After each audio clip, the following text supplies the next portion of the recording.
ஓம் சாந்தி 9/6/2024 அவ்யக்த பாப்தாதா திருப்புதல் தேதி 15/2/2000. மனதை சுத்தமாக, புத்தியை தெளிவாக வைத்து டபுள் லைட் ஃபரிஷ்தா நிலையை அனுபவம் செய்யுங்கள். இன்று பாப்தாதா தனது சுயராஜ்ய அதிகாரி குழந்தைகளை பார்த்து கொண்டு இருக்கிறார். சுயராஜ்யம் என்பது பிராமண வாழ்வின் பிறப்புரிமையாகும். பாப்தாதா ஒவ்வொரு பிராமணர்களையும் சுயராஜ்ய ஆசனதாரியாக மாற்றியுள்ளார். சுயராஜ்யத்தின் அதிகாரம் என்பது பிறவியிலேயே ஒவ்வொரு பிராமண ஆத்மாக்களுக்கும் கிடைத்துள்ளது. நிலைத்து இருப்பீர்களோ அந்த அளவிற்கு தனக்குள் ஒளியையும் சக்தியையும் அனுபவம் செய்வீர்கள். பாப்தாதா இன்று ஒவ்வொரு குழந்தையின் நெற்றியிலும் ஒளி கிரீடத்தை பார்க்கிறார். எந்த அளவு தனக்குள் சக்தியை கடைபிடித்து இருப்பீர்களோ அந்த அளவே வரிசைப்படியாக ஒளி கிரீடம் எண்ணுகிறது. பாப்தாதா குழந்தைகள் அனைவருக்குமே அனைத்து சக்திகளையும் அதிகாரத்தில் கொடுத்துள்ளார். ஒவ்வொருவருமே மாஸ்டர் சர்வ சக்திவான் தான். ஆனால் தாரணை செய்வதில் வரிசைப்படியாக உள்ளனர். பாப்தாதா பார்க்கின்ற பொழுது அனைத்து சக்திகளின் ஞானமும் அனைவரிடமும் உள்ளது, தாரணையும் உள்ளது. ஆயினும் ஒரு விஷயத்தில் வேறுபாடு உள்ளது. எந்த ஒரு பிராமண ஆத்மாவை கேட்டாலும் ஒவ்வொரு சக்தியை பற்றியும் மிக அழகாக வர்ணனை செய்வார்கள். பிராப்திகளை பற்றியும் அழகாக வர்ணிப்பார்கள். ஆனால் வேறுபாடு என்னவென்றால் எந்த சமயத்தில் எந்த சக்தி தேவையோ அந்த சமயத்தில் அந்த சக்தியை செயலில் பயன்படுத்துவது இல்லை. நேரம் முடிந்த பிறகு இந்த சக்திகளுக்கு கூறுகின்றனர், சர்வ சக்திகளின் ஆஸ்தி என்பது இந்த சக்திகள் உங்களுக்கு முன்னால் எந்த இன்னலையும் வரவிடாது. அந்த அளவிற்கு சக்தி வாய்ந்தது. இன்னல் அற்றவராக ஆகிவிடலாம். அந்த சக்திகள் அனைத்தையும் நினைவில் மட்டும் கவனமாக வைத்திருந்தாலே போதும். தக்க சமயத்தில் செயல்படுத்தலாம். இதற்காக தன் புத்தியை தெளிவாக வையுங்கள். எந்த அளவிற்கு புத்தியின் லைன் தெளிவாக சுத்தமாக இருக்குமோ அந்த அளவிற்கு தீர்வு காணும் சக்தி தீவிரமடைவதால் தக்க சமயத்தில் தேவையான சக்தியை செயல்படுத்த முடியும். ஏனென்றால் பாப்தாதா ஒவ்வொரு குழந்தையையும் தடைகள் இல்லாதவர்களாக, இன்னலற்றவராக, முற்றிலும் கடின உழைப்பு இல்லாதவர்களாக பார்க்க விரும்புகிறார். அனைவருமே அப்படித்தான் பார்க்க விரும்புகின்றார். அதற்கு நீண்டகால பயிற்சி தேவை. பிரம்மா பாபாவின் முக்கிய சம்ஸ்காரத்தை பார்த்தீர்களா? உடனடி தானம், மகா புண்ணியம். வாழ்வின் ஆரம்ப காலம் தொட்டே ஒவ்வொரு செயலிலும் தானமும் உடனடி, செயலும் உடனடியாக செய்தார். பிரம்மா பாபாவிடம் தீர்மானம் செய்யும் சக்தி எப்பொழுதுமே விரைவாக இருந்தது. பாப்தாதா முடிவை பார்க்கிறார். அனைவரையும் உடனழைத்து செல்ல வேண்டும். பாப்தாதாவுடன் செல்பவர்கள் தானே அல்லது பின்னால் செல்பவர்களா? உடன் கூடவே சென்று ஆக வேண்டும் என்றால் பிரம்மா பாபாவை பின்பற்றுங்கள். செயலில் பிரம்மாவையும் மனநிலையில் நிராகார சிவ தந்தையையும் பின்பற்றுங்கள். பின்பற்ற தெரியுமா? இரட்டை அயல் நாட்டவருக்கு பின்பற்ற தெரியுமா? பின்பற்றுவது சுலபம் தானே. பின்பற்றதான் வேண்டும் எனும்போது ஏன், எதற்கு, எப்படி என்பது ஏன்? தந்தையை பின்பற்றுவதால் இவையாவும் முடிந்து போகும். எப்படி என்பது இல்லை. இப்படி புத்தி உடனடியாக இப்படி செய் என முடிவெடுக்கிறது. ஆக இன்று பாப்தாதா முதன்முறையாக வந்தவர்களாக இருந்தாலும் பழையவர்களாக இருந்தாலும் அனைவருக்கும் தரும் அறிவுரை இதுதான். தன் மனதை தூய்மையாக வைத்திருங்கள். அநேகரின் மனதில் இப்போதும் கூட வீணான எதிர்மறையான சிறிய பெரிய கரைகள் உள்ளது. இதன் காரணமாக முயற்சியில் உயர்ந்த வேகம், தீவிர முன்னேற்றத்தில் தடை ஏற்படுகிறது.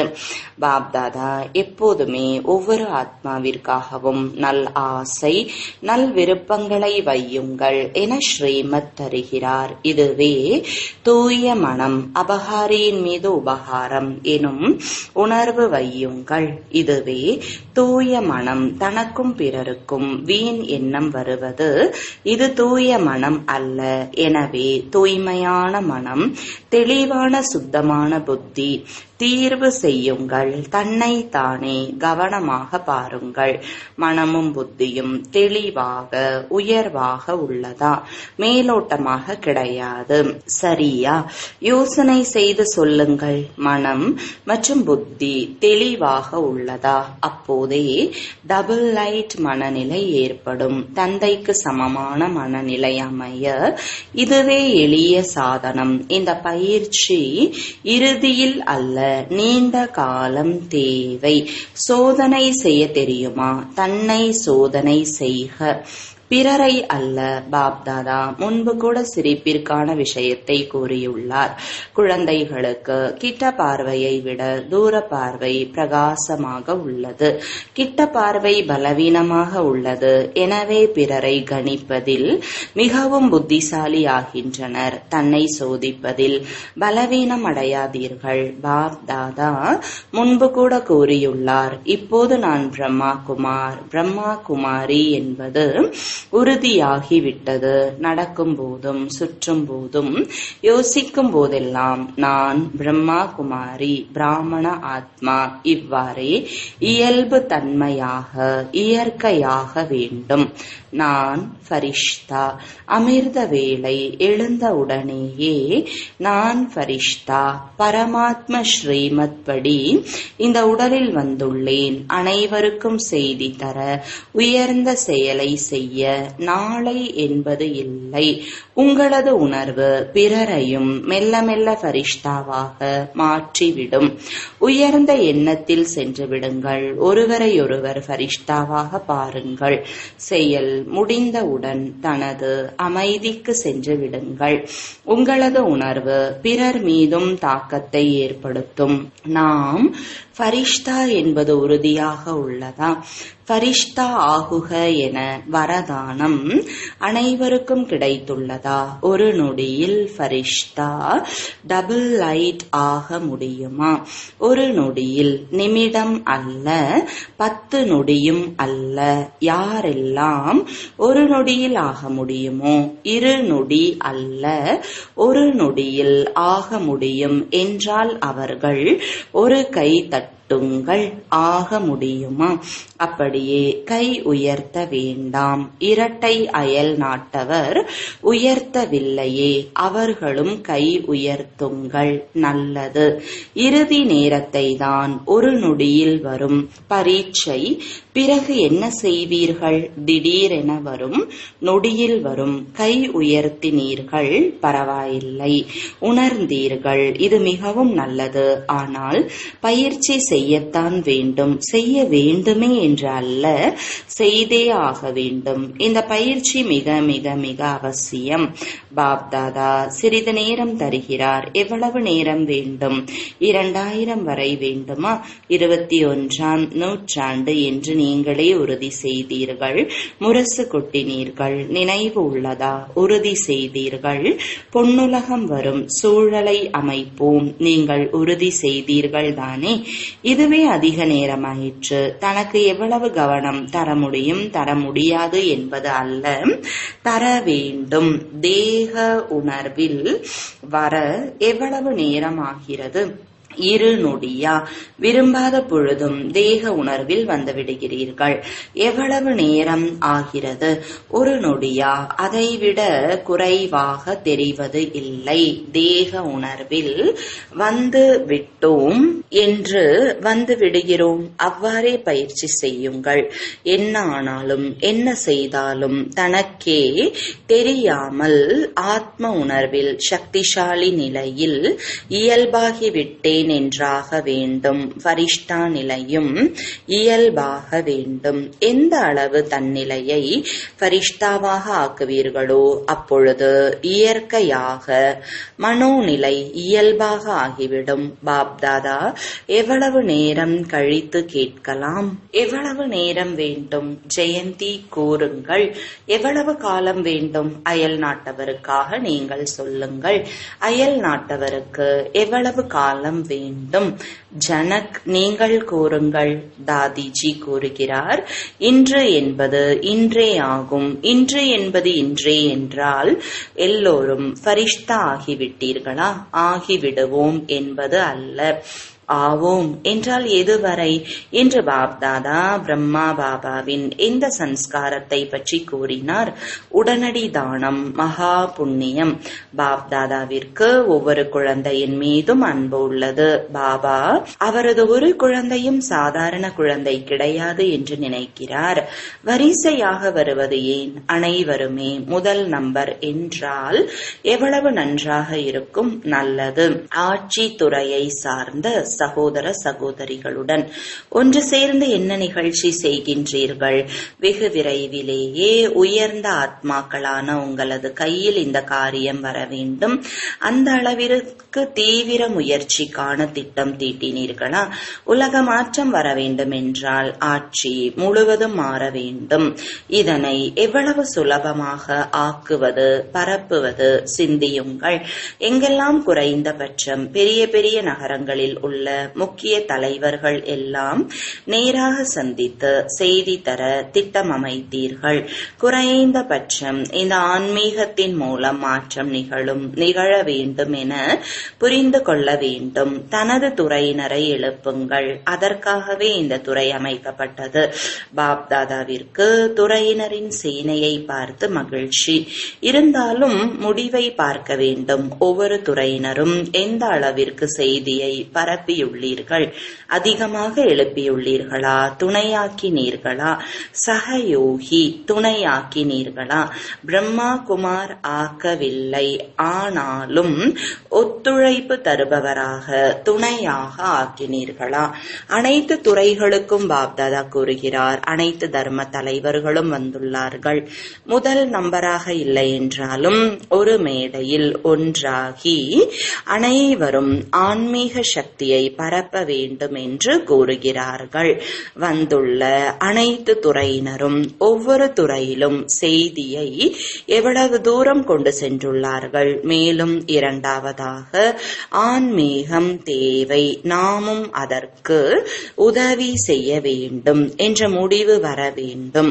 தினசரி மாணவராகாவிட்டாலும் ஒத்துழைப்பு தர வேண்டும். இப்போது செய்தது போலவே ஒவ்வொரு தேசத்திலும் ஒவ்வொரு துறையினருக்கும் செய்யுங்கள். முதலில் பாரதத்திலும் பிறகு உலகமெங்கும் செய்யுங்கள்.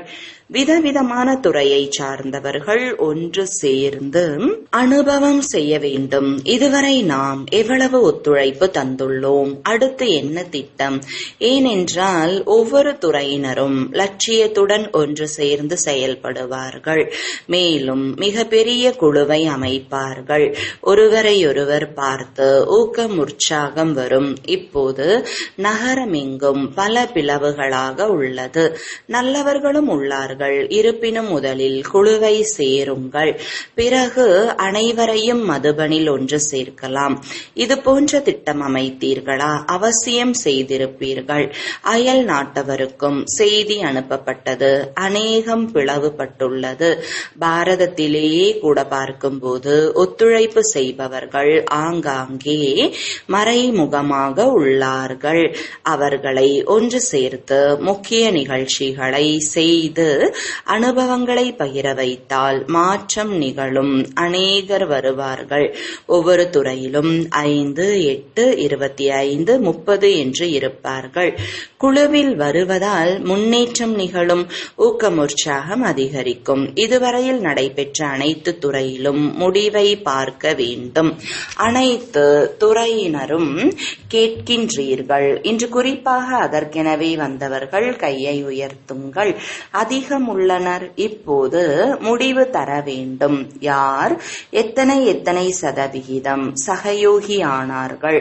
பிறகு அவர்களுக்காக நல்ல நிகழ்ச்சிகளை வைக்கலாம். சரியா? மதுவனத்தில் இருப்பவர்கள் சேவை இல்லாமல் இருக்கக்கூடாது. மும்முரமாக இருக்க விரும்புகிறீர்களா அல்லது கலைத்து விடுகின்றீர்களா? இடையிடையே 15 நாட்கள் ஓய்வு கிடைக்கிறது. அப்படி இருக்க வேண்டும். ஆனால் நிகழ்ச்சிகளுக்கு இடையே ஊக்கம் உற்சாகமும் வேண்டும். இல்லை என்றால் சேவை இல்லாத போது தாதி ஒரு புகார் செய்கிறார். அது என்ன தெரியுமா? அனைவரும் அவரவரது கிராமம் செல்ல விரும்புகிறார்கள். ஊருக்கு சென்றுவிட்டு வர எண்ணுகிறார்கள். சேவைக்காக சென்று வருவதால் முனைப்புடன் ஈடுபடுங்கள். வீண் பேச்சு இருக்காது. மதுபன் வாசிகளிடம் உள்ள ஒரு சிறப்பம்சம் குறித்து பாப்தாதா பல மடங்கு வாழ்த்துக்களை தருகிறார். 100 மடங்கு இல்லை, பல மடங்கு. அது எந்த விஷயம்? யாரேனும் வந்துவிட்டால் சேவையில் ஈடுபட்டு விடுகிறார்கள். உள்ளே என்ன இருந்தாலும் மறைந்து விடுகிறது. ஆன்மீகமே தென்படுகிறது. களைப்பற்ற நிலை தெரிகிறது. இங்கே அனைவரும் பரிஷ்தாக்களாகவே தென்படுகிறார்கள் என கருத்தை தெரிவித்து செல்கிறார்கள். இந்த விசேஷத்தன்மை அதிகமாக உள்ளது. அந்த சமயத்தில் மனதைரியம் வந்துவிடுகிறது. சேவையின் பளபளப்பு தென்படுகிறது. இந்த சான்றிதழை பாப்தாதா தருகிறார். வாழ்த்துக்கள். மதுபன் வாசிகள் கை தட்டுங்கள். நல்லது. அப்போது பாப்தாதாவும் சந்திப்பார்கள். வலம் வருகிறார். உங்களுக்கு தெரிவது இல்லை. இந்த சிறப்பம்சம் மேலும் அதிகரிக்கும். நல்லது. ஊடகத்துறை அயல் நாட்டிலும் ஊடகத்துறை ஆரம்பமானது. இப்பொழுதெல்லாம் ஊடகத்தின் முயற்சி நன்றாக இருப்பதை பாப்தாதா பார்க்கிறார். செய்தித்தாளிலும் செய்திகள் வர ஆரம்பித்து விட்டது. மிக அன்பாக தருகிறார்கள். முயற்சிக்கான பலன் கிடைத்து விட்டது. அனைவருக்கும் செய்திகள் மிக நல்ல அனுபவம் ஏற்படுகிறது. இவ்வாறு செய்தித்தாளில் வரும். கொஞ்சம் சமயம் தந்துள்ளார். தினமும் ஒரு நிலையான இடத்தை ஒதுக்கி ஆன்மீக சக்தியை அதிகரிக்க வேண்டி உள்ளது.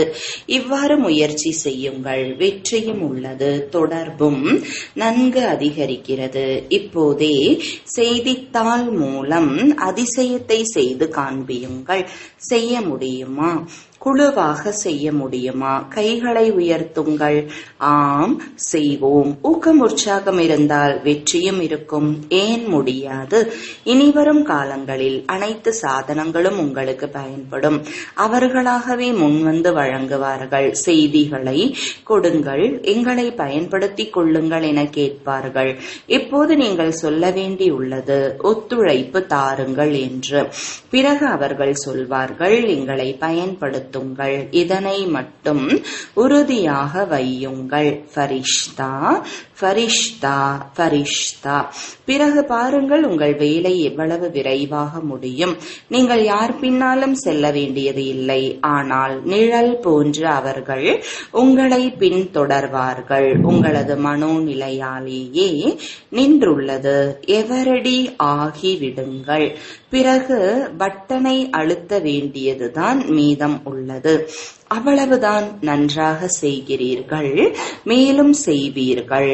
நாலாபுறமும் உள்ள உள்நாடு வெளிநாடு எங்கும் நேர்முகமாகவும் மறைமுகமாகவும் சந்திப்பை கொண்டாடி கொண்டிருக்கிற அனைத்து சுயராஜ்ய அதிகாரி ஆத்மாக்களுக்கு எப்பொழுதும் இந்த உயர்ந்த அதிகாரத்தை தனது முகம் மற்றும் நடத்தையில் வெளிப்படுத்தும் விசேஷ ஆத்மாக்களுக்கு என்றென்றும் பாப்தாதாவின் ஒவ்வொரு அடியையும் பின்பற்றி எப்பொழுதும் மனதை சுத்தமாக புத்தியை தெளிவாக வைத்து இயல்பாகவே தீவிர முயற்சி செய்யும் ஆத்மாக்களுக்கு எப்பொழுதும் உடனிருந்து உடன் செல்கிற டபுள் லைட் குழந்தைகளுக்கு பாப் தாதாவின் அன்பு நினைவுகள் மற்றும் வணக்கங்கள்.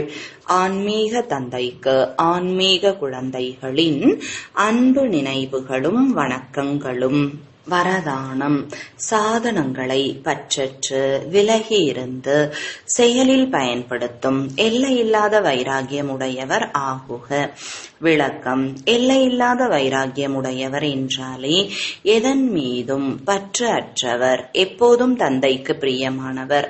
இந்த அன்பே விலகி இருக்க செய்கிறது. தந்தைக்கு அன்பானவராக இல்லை என்றால் விலகியும் இருக்க முடியாது.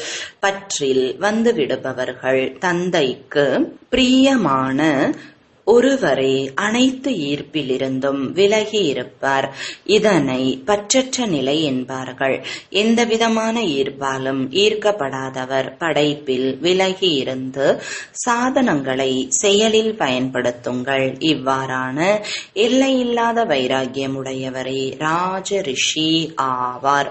ஸ்லோகன். உள்ளத்தில் உண்மையும் தூய்மையும் இருந்தால் தந்தை மகிழ்ச்சி அடைவார். ஓம் சாந்தி.